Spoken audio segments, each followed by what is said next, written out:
The White House is considering establishing a Bureau of Cyber Statistics. The bipartisan Cyberspace Solarium Commission recommended creating the Bureau to analyze cyber attacks.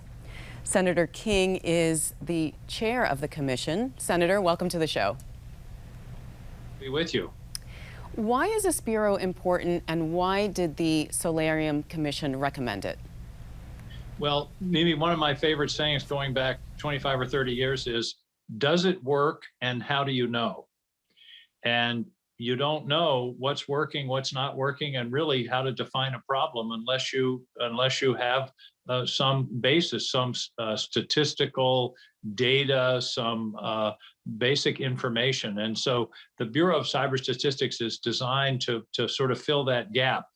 As you know, we have cyber responsibilities scattered throughout the federal government.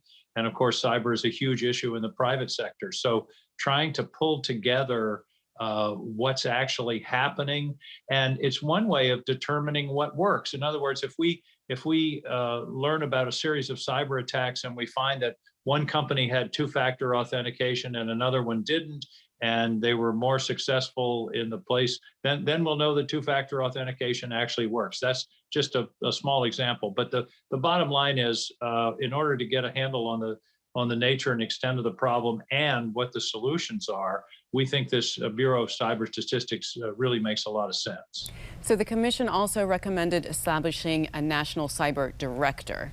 The Senate confirmed Chris Inglis last month for that position. Why did you feel that that new role was needed?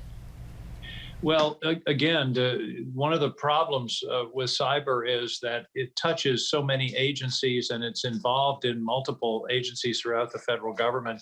And 85% of the target in cyberspace is in the private sector. So we felt there was an urgent need to have someone with the authority and the accountability in the White House, appointed by the president, confirmed by the Senate, who would have the heft, if you will, to lead the formulation of cyber policy at the top of the federal government, but also to work in a coordinator fashion with all the various agencies that are involved.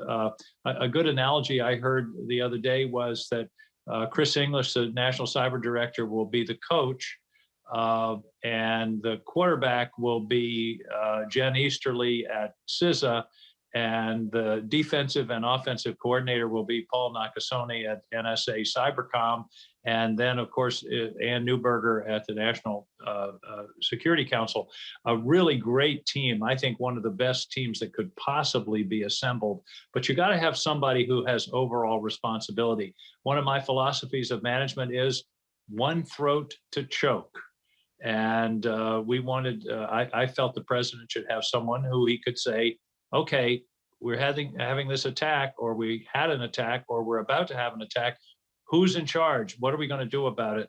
And Chris Inglis is, I think, one of the most capable people in the country, the best person who could be nominated to this position. So, Senator, what would you tell the director, Chris Inglis, should be his #1 priority? What does he need to do first?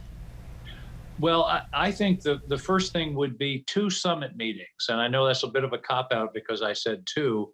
But the first would be a summit meeting with federal officials, CIOs and leaders in the IT community throughout the federal government, to be sure everybody's on the same page, using the same software, understanding the nature of the problem, and trying to get those agencies that aren't perhaps as up to date as they ought to be, where they should be.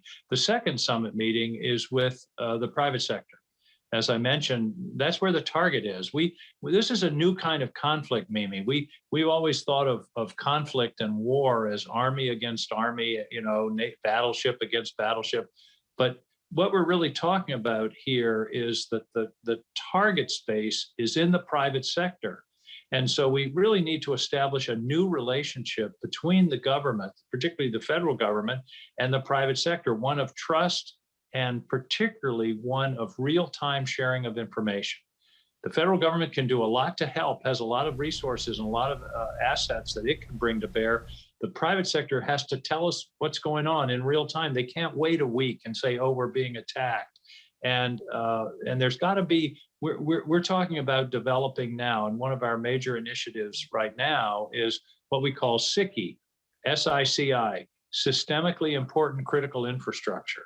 And these are those private sector entities like the power grid, pipelines, water systems, financial system, that if they're successfully attacked would really be devastating to the country. So what we're saying is burdens and benefits. To the private sector, you need to report. You need to share information. And the benefits to you will be if you meet the standards that are being established, and if you share information, then you'll be protected from liability. And that's a substantial benefit. So we're looking for a two-way street to establish this relationship of trust that is so critical to defending the country. In the time that we have left, Senator, a lot of people in Congress want Chris Inglis to get tougher on those behind cyber attacks. How tough can he be, and what can he do? Well, I don't think it's a question of Chris. I think it's the president, and the president's already started that process. I completely agree that one of the things that's been lacking in federal cyber policy is deterrence. We've got to communicate clearly to our potential adversaries, like Russia, like China, like Iran, that a cyber attack is an attack, and that there will be a response. It may be cyber, it may be something else, it may be sanctions, but they're going to be serious, and they're going to be, you're going to have to pay a price. And right now, our adversaries feel like it's a free lunch. We're a cheap date in cyber. And the president is beginning this process. He's communicated this to Putin in a meeting several weeks ago, and I applaud that. But I think it has to be absolutely clear and explicit that a price will be paid for attacking the United States in cyber. Well, Senator, thanks so much. Clearly, there's a lot more to talk about, but thank you so much for being on the program. Mimi, thank you for focusing on this critically important subject.